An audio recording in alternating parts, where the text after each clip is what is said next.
सात संगत जी, प्यार से कहना धन निरंकार जी। सात संगत जी, जब हमारा सतगुरु से विश्वास बन जाता है तो सारे काम अपने आप ही बन जाते हैं। एक साक्षी है इसी तरह से विश्वास पर। सात संगत जी, किस तरह सतगुरु का जन्म होता है और किस तरह सात संगत जी अपने आप ही काम बन जाते हैं। एक भाई था, उसका सात संगत जी खेती बाड़ी थी। खेती बाड़ी में सात संगत जी इतना उसका पैदावार नहीं होती थी कि वो अपना कर्ज चुका पाए। सात संगत जी जब खेती बोने के लिए उसको बीज वगैरह कुछ भी खाद वगैरह खरीदना होता तो वो कर्ज लेता। कर्ज लेकर सात संगत जी अपनी खेत की बुआई करता और सात संगत जी जब फसल काटने का टाइम आता, इतनी फसल नहीं होती थी कि उसमें से वो उस कर्ज उतार पाता। सात संगत जी उसका जीवन ऐसे ही गुजर रहा था, इधर से ले उधर दे, कभी किसी से लिया तो कभी किसी को दिया। सात संगत जी ऐसे ही जीवन गुजर हो रहा था। एक बार सात संगत जी, उसका एक दोस्त था जो कि निरंकारी महात्मा थे। सात संगत जी उन्होंने कहा, जब वो दोस्त मिला आपस में तो सात संगत जी कहने लगे कि मेरा तो हाल बहुत ही बुरा रहता है, समझ नहीं आती ये दिन कब कटेंगे और कैसे, कहाँ जाकर रुकेगा, कहाँ जाकर सुधार होगा। मुझे तो यही समझ में नहीं आता कब मेरे दिन संवरेंगे। तो वो जो महात्मा थे कहने लगे, भाई क्या बात है, क्या हुआ? तो कहने लगे कि मैं जब भी खेत की बुआई करता हूँ या कहीं से भी पैसा लेकर मैं उसमें खाद बीज डाल देता हूँ तो मेरी इतनी पैदावार उसमें नहीं होती कि मैं उसका कर्ज उतार सकूँ। दिन पर दिन मुझे कर्ज होता ही चला जा रहा है, कभी किसी का देना है तो कभी किसी का। अब तो लोग घर भी आने लग गए हैं, इतना कर्ज हो चुका है। सात संगत जी सत्संगी महात्मा थे। उन्होंने कहा कि भाई मेरी एक बात मान ले कि तू मेरे साथ सत्संग पर चला कर। तो सात संगत जी वो भाई कहने लगा, ठीक है मैं ये भी करके देख लेता हूँ, आप कब जाते हो सत्संग पर? सात संगत जी सत्संगी महात्मा बोला कि मैं हर संडे को सत्संग पर जाता हूँ, आप मेरे साथ सत्संग चला करें। प्यारी सात संगत जी, अब उसने सत्संग पर जाना शुरू कर दिया। हर संडे को सात संगत जी महात्मा जी के साथ सात संगत जी जाना शुरू किया। कुछ समय बीता, उसको ये लगा कि अब मैं सत्संग पर तो आना शुरू कर दिया है, क्यों ना मैं ज्ञान भी ले लेता हूँ। प्यारी सात संगत जी जब कोई भी भाई या बहन सात संगत जी सत्संग से जुड़ जाते हैं तो एक ऑटोमेटिक सात संगत जी सतगुरु से रिश्ता बन जाता है। वो सतगुरु से प्यार करने लग जाते हैं, सतगुरु पर विश्वास करने लग जाते हैं। ऐसा ही प्यारी सात संगत जी उनका भी ध्यान हुआ तो उन्होंने वहाँ से ज्ञान ले लिया और सात संगत जी कुछ समय गुजरता चला गया। अब फसल काटने की बारी आई। इधर सात संगत जी जो वो महात्मा के फ्रेंड जो महात्मा थे वो भी बाहर जा चुके थे। सात संगत जी जब फसल काटने का समय आया तो सात संगत जी जोरदार बारिश हुई, ओले पड़ गए और सात संगत जी उसकी सारी फसल, जब वो खेत पर गए महात्मा, देखा जाकर कि वहाँ तो सारी ही फसल बिक चुकी है, कोई काटने लायक ही नहीं रही। सात संगत जी उदास खड़ा होकर हाथ जोड़कर खड़ा हुआ, कहने लगा कि अब ये क्या हुआ, मैंने तो सत्संग पर भी जाना शुरू कर दिया, लेकिन अब मेरे साथ क्या हुआ कि मेरा तो अब यहाँ पर फसल काटने लायक ही नहीं रही।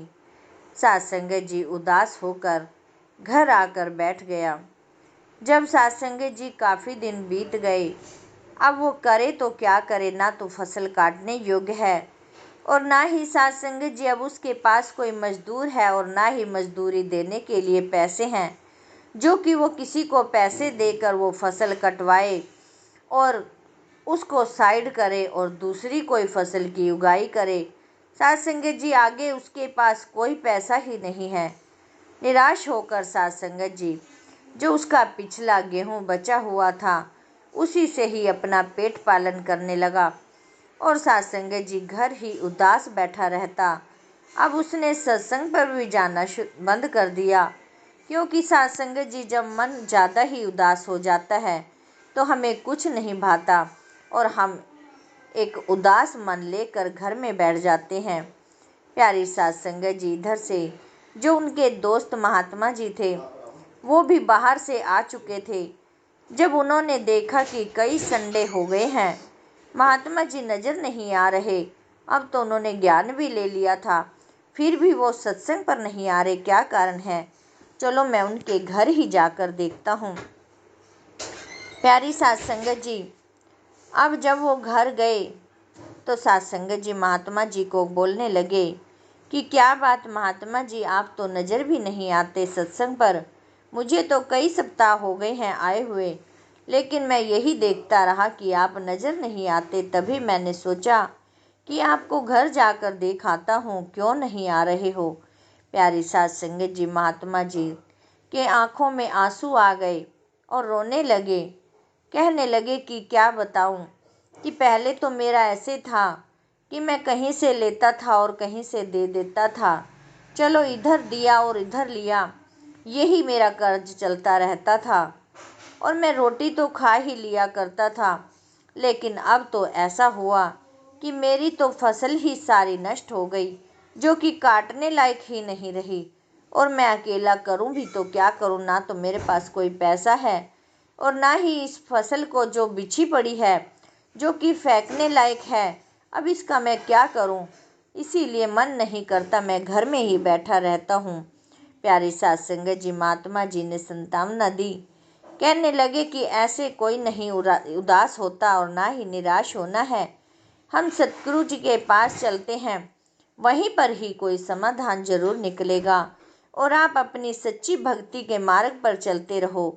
सेवा सिमरन सत्संग टाइम पर करो, आपका कोई ना कोई रास्ता जरूर निकलेगा। प्यारी साध संगत जी अब उसने सत्संग पर जाना शुरू कर दिया।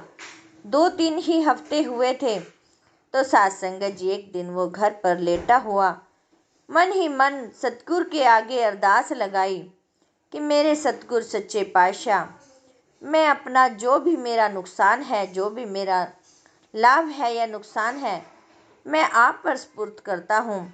आज के बाद ये आपने ही मेरी टेंशन लेनी है। जो अभी ये कर्ज वाले हैं इसको भी आपने ही देखना है, क्योंकि मैं अब थक चुका हूँ। जब तक मैंने अपनी चलाई है तो मेरा कुछ नहीं हुआ। आज से मेरे सतगुरु, मेरा दीन दयाल, आप ही मेरी रक्षा करने वाले हो, आप ही मेरा कर्ज लेने वाले हो, आप ही मेरी फसल उगाने वाले हो। जो भी आपको अच्छा लगे आपने करना है, चाहे मुझे भूखा रखो और चाहे मुझे खुश रखो और चाहे मुझे दुखी रखो, आपकी मर्जी है। साध संगत जी अरदास करके वहीं पर लेट गया और उसकी आंख लग गई। साध संगत जी अगले ही दिन साध संगत जी जैसे ही वो उठा, जैसे ही थोड़ा सा चाय पानी पिया, इतने में ही साध संगत जी जो उनके महात्मा जी थे दोस्त, एक उनके साथ साध संगत जी और भी साथ में कोई आया तो आकर साध संगत जी धन्य निरंकार हुई। जब साध संगत जी 2 मिनट बैठे तो चाय पानी का प्रबंध करने लगे। साध संगत जी महात्मा जी कहने लगे कि नहीं, अभी हम नाश्ता कर कर आए हैं, हमें चाय की इच्छा नहीं है। साध संगत जी अब वो कहने लगे कि जो ये मेरे साथ हैं ये भी एक निरंकारी महात्मा है और इनको ये मसाले बनाने का काम करते हैं, इनको आपकी ज़मीन चाहिए। ज़मीन में ये वहाँ पर मसाले उगाएंगे और फिर मसाला तैयार कर कर हर कंपनी में भेजेंगे, हर दुकान पर भेजेंगे। इन्होंने अपनी मसाले की फैक्ट्री लगाई हुई है। प्यारी साध संगत जी महात्मा जी जो थे वो हाथ जोड़कर बैठ गए। कहने लगे कि मुझे तो कोई दिक्कत नहीं, लेकिन मैं आपसे एक बात शेयर करना चाहता हूँ, क्योंकि मैंने आज तक इस ज़मीन में कोई भी मैंने फसल उगाई है तो मेरा इसमें कोई भी लाभ नहीं हुआ। हमेशा मैंने घाटा ही खाया है, मुझे लॉस ही हुआ है। अब मैं नहीं चाहता कि आप भी इसमें अपने मसाले उगाएं और आपको कोई हानि हो, नुकसान हो, तो ये मुझसे बर्दाश्त नहीं होगा, क्योंकि आप भी एक निरंकारी महात्मा हो। हमारा फर्ज बनता है कि हम आपको गलत रास्ते ना चलाएं। प्यारी साध संगत जी, महात्मा जी हाथ जोड़ने लगे और कहने लगे कि नहीं, ये मेरे सच्चे बादशाह के आदेश हैं। मैंने तो आपकी ही ज़मीन लेनी है, मुझे तो आपकी ही ज़मीन में मसाले उगाने हैं। और रही बात कर्ज की, और कहने लगे कि मुझ पे तो कोई कर्ज भी है। कहने लगे आपकी कर्ज की बात, तो मैं सारा कर्ज चुका दूंगा और हम पार्टनर में ही मसाले का काम करेंगे। जैसे जैसे प्रॉफिट होगा आप मेरा ये कर्ज भी उतार देना। धीरे धीरे कर कर सात संगत जी, महात्मा जी ने हामी भरी और महात्मा जो आए थे उन्होंने अगले ही दिन से वहाँ पर काम शुरू कर दिया। समय के अनुसार सात संगत जी मसाले की फसल हुई, मसाले बने। सात संगत जी हर फैक्ट्री में गए, हर दुकान पर गए। सात संगत जी उनका कारोबार दिन दुगनी रात चौगनी होता चला गया। उसके बाद सात संगत जी उन्होंने और भी ज़मीन खरीद ली, और ज़मीन खरीदने के बाद सात संगत जी उनका बहुत ही अच्छा कारोबार चलने लगा। अब सात संगत जी दोनों ही महात्मा बहुत ही अच्छा गुजार कर रहे थे, बहुत ही अच्छा सात संगत जी उनका काम चल गया था। प्यारी सात संगत जी, जब हम सतगुरु पर विश्वास कर लेते हैं, सात संगत जी महात्मा जी ने यही बताया कि सतगुरु ना तो कभी जमता है और ना ही मरता है, बात होती है एक विश्वास की। सात संगत जी एक जोत है जो कि चोला चेंज हो जाता है। प्यारी सात संगत जी, हमें सतगुरु पर पूर्ण विश्वास करना है। विश्वास के साथ ही सात संगत जी ताकत बनानी है।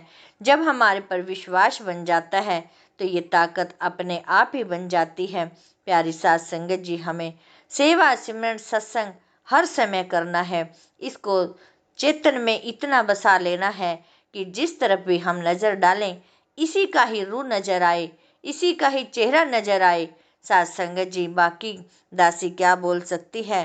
दासी सात संगत जी इतनी पढ़ी लिखी भी नहीं है कि आपको इतना समझा पाए।